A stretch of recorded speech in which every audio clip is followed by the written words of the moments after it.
आज एक फाइल की बात करेंगे जिसे फाइल कहना शायद कम है। ये दरअसल हमारी राजनीति की परीक्षा पत्रिका है। एप्स्टीन फाइल ये वही नाम है जिसे सुनते ही अमेरिका से लेकर यूरोप तक सत्ता के गलियारों में खामोशी फैल जाती है और खामोशी कई बार सबसे तेज बयान होती है। जेफरी एप्स्टीन एक ऐसा व्यक्ति जिस पर नाबालिगों के यौन शोषण के गंभीर आरोप लगे, लेकिन सवाल ये नहीं कि एप्स्टीन कौन था, सवाल ये है कि उसके पास कौन कौन था और आज भी कौन कौन चुप है। अमेरिका में कहा जाता है कि ये दुनिया का सबसे पुराना लोकतंत्र है, तो फिर सवाल पूछना सबसे आसान होना चाहिए था। लेकिन ट्रम्प के दौर से लेकर आज तक जब एप्स्टीन फाइल का नाम आता है तो सवालों को राजनीतिक एजेंडा कहकर टाल दिया जाता है। कभी कहा जाता है कि कोई पुख्ता सबूत नहीं है, कभी कहा जाता है पुरानी बातें हैं, और कभी देश के सबसे बड़े मुद्दे। तो क्या बच्चों की सुरक्षा, सत्ता और अपराध के रिश्ते और अमीरों के लिए अलग अलग न्याय व्यवस्था ये बड़े मुद्दे नहीं है? अब जरा भारत की तरफ देखिए। यहाँ एप्स्टीन फाइल का नाम आते ही सरकार समर्थक तंत्र कहता है ये सब विदेशी साजिश है, भारत को इससे क्या लेना देना। लेकिन सवाल ये नहीं कि भारत का लेना देना है या नहीं, सवाल ये है कि प्रधानमंत्री नरेंद्र मोदी की सरकार इस मुद्दे पर एक स्पष्ट नैतिक स्टैंड क्यों नहीं ले।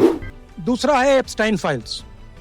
एप्स्टाइन फाइल्स में अभी और माल है, वो अभी रिलीज नहीं हुआ है, इसीलिए इस दबाव में आकर एप्स्टाइन फाइल्स में जो पूरा देश जानना चाहता है मगर अभी अमेरिका ने रिलीज नहीं किया है।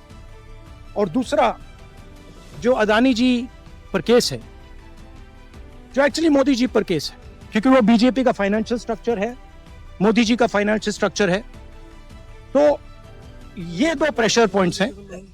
और आप ये बात समझ लो, देश ये समझ ले कि प्रधानमंत्री कॉम्प्रोमाइज्ड थी। जब दुनिया में मानव अधिकार की बात होती है तो हमारे नेता मंच पर भाषण देते हैं, लेकिन जब सत्ता और अपराध के मिली भगत पर सवाल उठता है तो वही नेता चुप्पी को कूटनीति कह देते हैं। ट्रम्प के साथ मोदी जी की दोस्ती के फोटो बहुत हैं, गले मिलने की तस्वीरें हैं, स्टेज शेयर करने की यादें हैं, लेकिन दोस्ती में सवाल पूछने की हिम्मत कहीं नहीं दिखी। मैं 130 करोड़ भारतीयों की तरफ से प्रेसिडेंट ट्रंप को निमंत्रित करता हूं।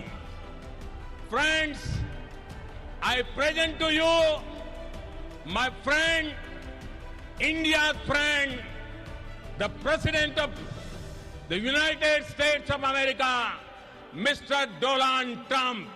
क्या दोस्ती का मतलब यही होता है कि दोस्त के आसपास कोई गंभीर आरोप का जुड़ा नेटवर्क रहा हो तो हम आंखें बंद कर लें? लोकतंत्र में आंखें बंद करना देश को अंधा करना होता है। अमेरिका में मीडिया का एक बड़ा हिस्सा एप्स्टीन फाइल्स को क्लिक बेट कहकर आगे बढ़ जाता है। भारत में टीवी चैनल इसे राष्ट्र विरोधी चर्चा कहकर दबा देते हैं, यानी अमीरों के लिए खामोशी और आम आदमी के लिए शोर। अगर एप्स्टीन जैसा आदमी सत्ता के इतने करीब पहुंच सकता है तो ये सिर्फ एक अपराधी की कहानी नहीं है, ये पूरी व्यवस्था की विफलता है। ट्रम्प हो या मोदी, सवाल व्यक्ति से नहीं पद से पूछे जाते हैं, और जब पद पे बैठे लोग सवालों से भागते हैं तो लोकतंत्र घायल हो जाता है। आज एप्स्टीन फाइल हमें ये नहीं बताती कि कौन दोषी है, ये हमें ये दिखाती है कि कौन सवालों से डरता है, और जो सवालों से डरता है वो जवाबदेही से भी डरता है। तो धन्यवाद, मिलते हैं अगले वीडियो में।